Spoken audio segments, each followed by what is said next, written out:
If you listen carefully, at the end, you'll be someone else.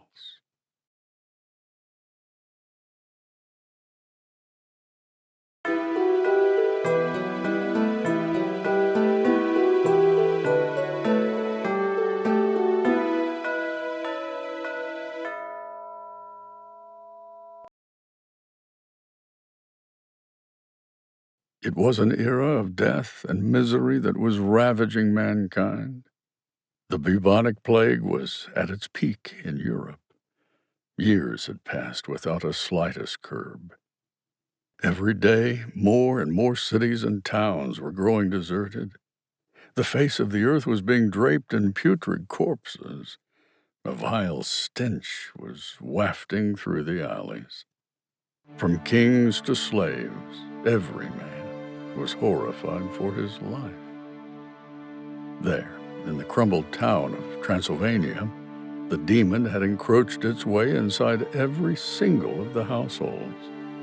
Having less than 2 deaths in the family was no less than a blessing. There in the town, Nicholas, a resilient alchemist, suffering from the death of his only daughter, was hell-bent on putting an end to this menace. He turned the earth upside down in search of a cure. Volumes of texts he read of cultures around the globe, from latest discoveries to ancient scripts. Nothing he spared. He ran to the healers, the priests, the hermits, and the clairvoyant prophets. No one had an answer. He himself tried potions from thousands of combinations of numerous herbs, bones, meats, waters, even rocks and clays. He would rummage through the corpses of the sick in hope of a faintest clue. In the end, he indeed came really close to discovering a cure. Still, while his medicine was healing a few, it was falling flat on most. Puzzled he might be, but he was determined never to give up. One day, his scavenge for some rarest herbs led him to the deepest layers of the feared Hoya forest. For company, he had none but his horse. Crossing the woods and the trees, the brave fellow continued his quest. However, fate took a cruel turn. In the middle of the jungle, his symptoms of plague surfaced. His body began to ache.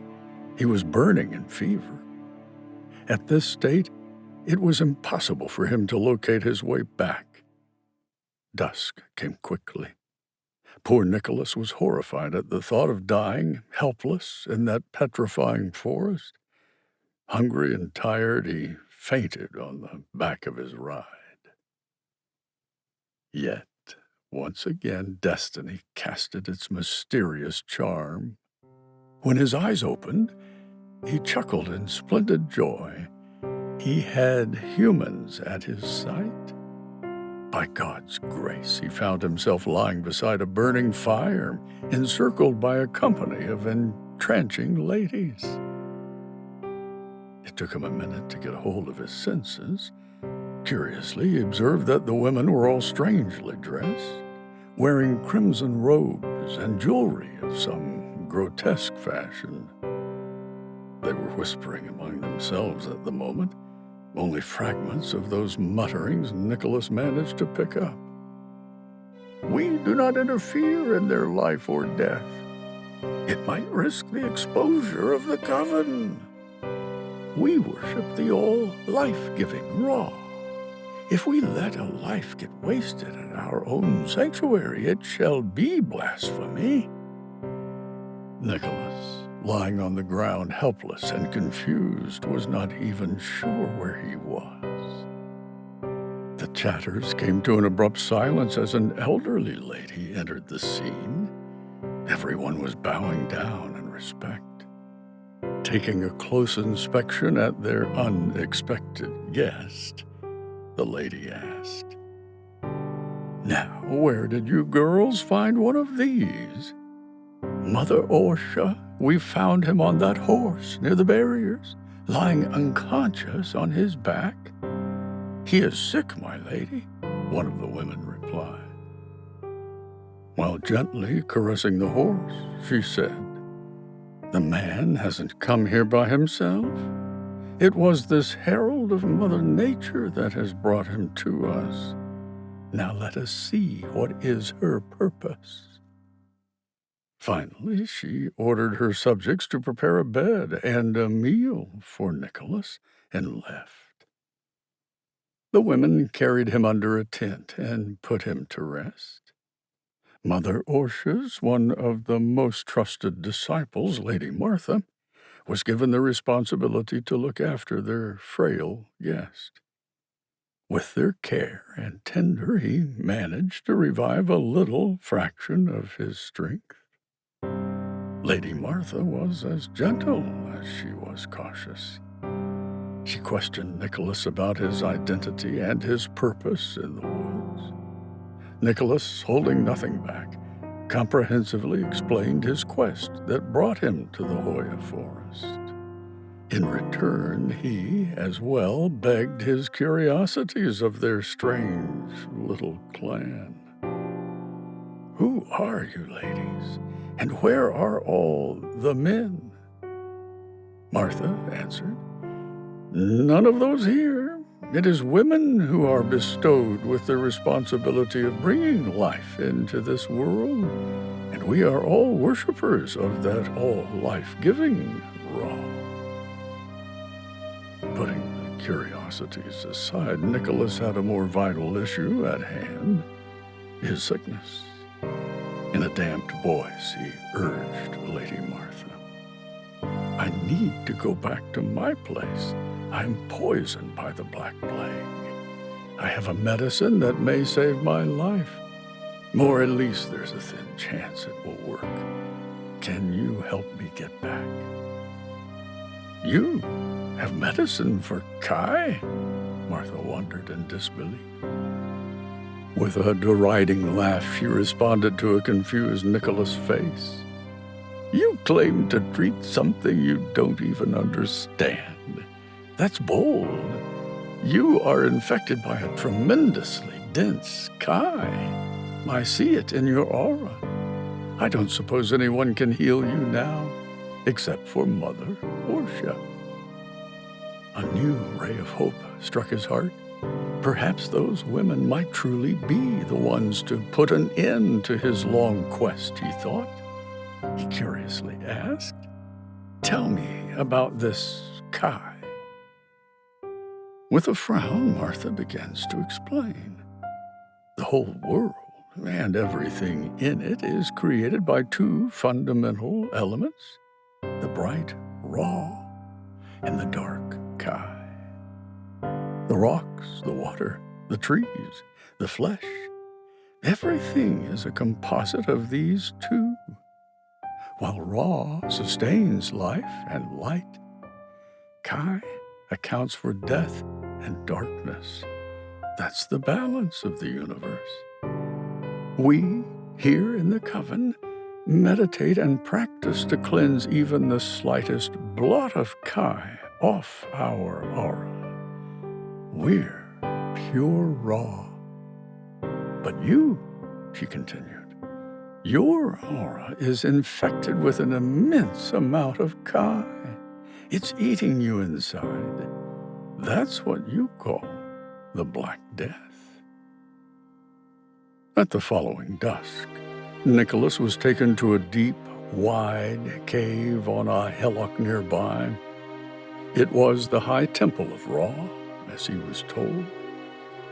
Inside there was a three-headed deity in a yogic posture carved on the rear wall and a row of candles in front of it.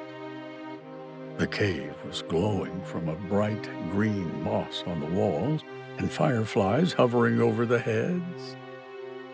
On the floor, narrow canals were carved in the shapes of ancient symbols. A constant stream of water was flowing through them. Mother Ortia was waiting by the candle. Nicholas was rested inside a Celtic circle in the middle of the floor.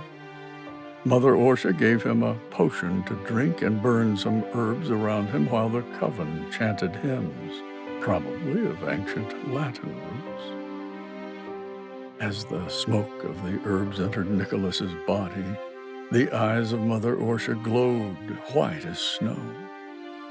All the illumination in the cave slowly dimmed down.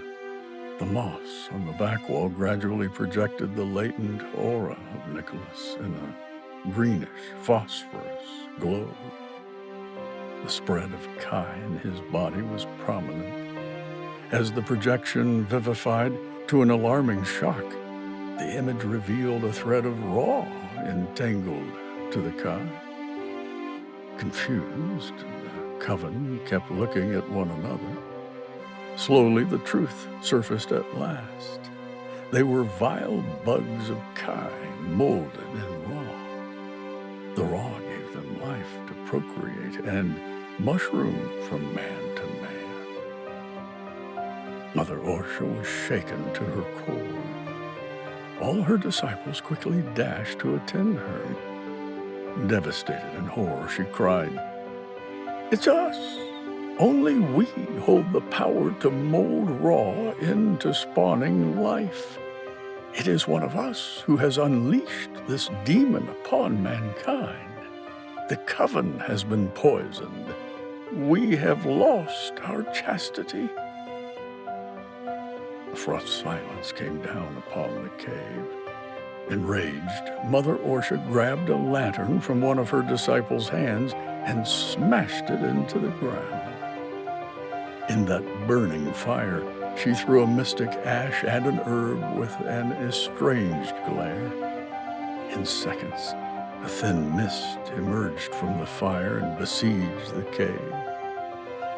On that mist appeared the auras of every living being inside that cave. And there, in the back, was the one dripping in Kai, Lady Evelyn. It came as a shock to everyone around, but they were prompt to respond. "Seize the traitor!" The face of Lady Evelyn paled blue. Terrified, she stammered, No, you don't understand. I did it for you. They were destroying the forests, the animals. They were destroying the life we worship. If these creatures live, hundreds of others shall perish," she screamed. "Silence," Mother Orsa responded in rage. "That is not your place to judge. You have ravaged more lives yourself than they ever have. You have subverted the sanctity and the principles of this coven. You cannot escape the judgment." "You ignorant!" The tremor in Lady Evelyn dissolved in hatred. "They burned me alive, stabbed me with pitchforks, spitted on me and cursed me just for who I was. It has happened to most of you, hasn't it?" Turning to Mother Orsa, she continued, and there she was, always protecting these vicious beasts of hers. How can she understand what it's like? She has always been worshipped as a prophet. How can she understand the suffering of a diabolic witch? She remarked with a loathly smirk. With a gasp, Mother Orsa replied, "I saved you from death, dear Evelyn. Naive, I failed to save you from hatred. I should have known better." Everyone stood stumped, waiting for Mother Orsa's orders. "We must seal her and her vile pets away for good. Get the blood of the sick man. We must cast the chronic seal." Nicholas was quickly removed to a side, and Evelyn was placed inside the circle instead. 7 candles were lit encircling the captive, and 7 totems with heads of 7 different creatures on their heads were placed in the marked spots there within. She was chained from feet to neck in iron shackles engraved with strange symbols. The potion, made from Nicholas's blood, was shoved down her throat. Nicholas barely held his senses while it all began. Encircling Evelyn, the whole coven chanted the sacred hymns, while Mother Osha kept reading from a series of black, tarnished papyrus. Nicholas could hear the clouds grumbling in the sky. He could feel the thunder and the rain. The whole forest howled, roared, bleated, and neighed at once, as if they were all an inseparable part of the ritual. Gradually, the candles and the moss on the wall dimmed their glow, and the fireflies deserted the circle. For a moment there, the ritual got veiled in darkness, when out of the blue, the stream on the floor blazed fire inside the circle, and the water turned red. In the fire, he could see Evelyn's body slowly turning black, getting covered in hundreds of buboes all over while she ached in pain. But Nicholas was at the end of his strength. He fell unconscious. Unsure after how long, he woke for seconds to a rattling earth. Pieces of rocks were falling down from the ceiling. Vaguely, he could make out some of the words of the coven members. "Carry this one out. Hurry, the temple will be sealed in a moment." Yet he distinctly remembered the voice of Mother Osha telling him in his head, "The seed of Ra has been planted. Remember, the key is inside you. Remember." Next morning, Nicholas woke up, surrounded by some ancient ruins. His ailments had completely vanished. At a distance, he found his horse grazing in what it appeared to be an ancient cemetery. The names on the grave seemed oddly familiar. Portia, Evelyn, Martha, and so on. When Nicholas came back to the town, his quest was yet unfinished. He himself may have survived the plague, but there were hundreds still dying. Directed by Mother Osha's final words, this time he added his own blood in his potions. Voila! The medicine did miracles. The buboes began to fade away in mere days. The words reached as far as the continent stretched. To some, he was the Messiah of Hoya. To others, he was the man who shared blood with the demon. Hearing his stories, many had ventured in the depth of Hoya with the hope of finding this crimson clan. Some returned with crippled body and a broken spirit. Others never came back at all. They say that the anonymous Helix still holds the tomb of the witch deep inside its heart. In the lore and in the tales, a chant is always intoned, never to forget the lives she took. Dread her cackle, beware the witch. She's sly as a jackal, thirsty as a leech.